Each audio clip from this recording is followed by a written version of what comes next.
ഇന്നത്തെ കറി വെള്ളപ്പയർ കറിയാണ്. വളരെ രുചികരമായിട്ടുള്ള പയർ മാങ്ങാക്കറി എങ്ങനെയാണ് ഉണ്ടാക്കുന്നതെന്ന് നോക്കാം.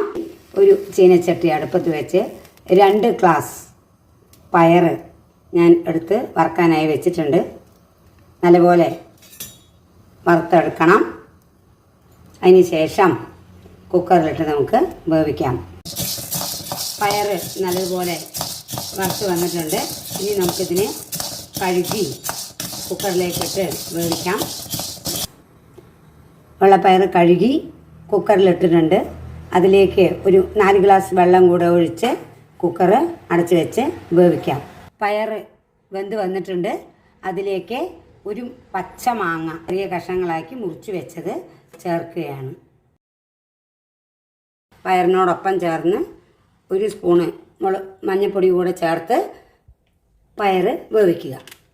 എരിവിനനുസരിച്ച് 4 ചുവന്ന മുളക്, കുറച്ച് കൊത്തമല്ലി എടുക്കുക.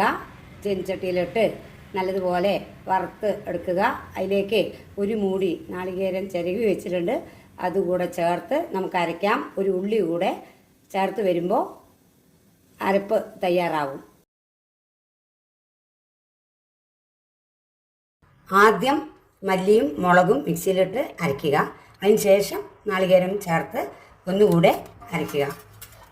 മല്ലി, മുളക്, നാളികേരം, ഒരു ചെറിയ ഉള്ളി എന്നിവ ചേർത്ത് നല്ലതുപോലെ നൈസായി അരച്ച് ചേർത്തിട്ടുണ്ട്.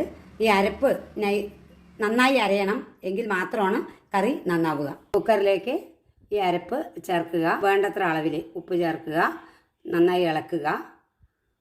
ഒന്നുകൂടെ തിളയ്ക്കട്ടെ.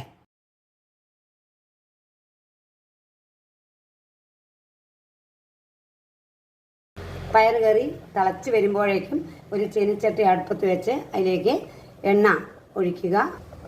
എണ്ണ ചൂടായി ആദ്യം അതിലേക്ക് കടുക് ഇടാം. പിന്നെ വെളുത്തുള്ളി, ഉള്ളി തുടങ്ങിയവ ചേർക്കാം. കറിവേപ്പില കൂടെ ചേർത്ത് നമുക്ക് കടുക് വറുക്കാം.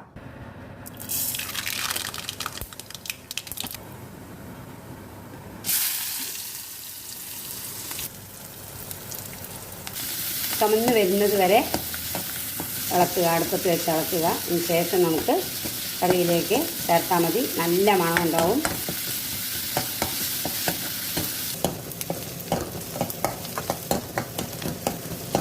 കടുക് വറുത്തത് കൂടെ പാത്രത്തിലേക്ക് ചേർത്തിട്ടുണ്ട്. നല്ല ഒന്നാം തരം വെള്ളപ്പയർ കറി തയ്യാറായി. ഇനി നമുക്ക് വളരെ രുചിയോടെ ചോറ് കഴിക്കാം. ഇന്നത്തെ കറി വെള്ളപ്പയർ കറിയാണ്. വളരെ രുചികരമായിട്ടുള്ള പയർ